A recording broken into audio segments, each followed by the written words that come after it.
Hello and welcome to a new lesson in Linux.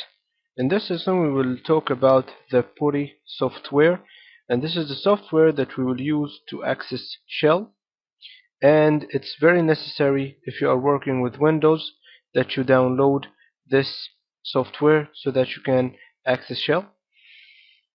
You will open this link over here, www.putty.org, and in the first one here you will press on this button here. From here you will scroll down and choose this one over here, right click on it and then press on save link as. It will save it on the desktop, and here's the file's name, putty.exe. You will press on save.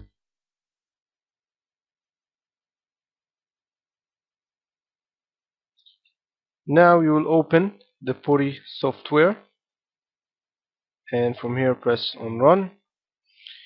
And to access shell, from here you will type the number of the static IP 192.168.1.50, and this is the number that we have set as a static IP in the previous lesson, and of course this is the default port number.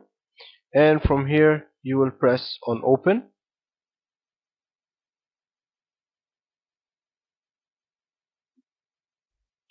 This message may appear for you. If it appears, just press on yes, and from here you will type the user root, then wait for the password field to appear for you,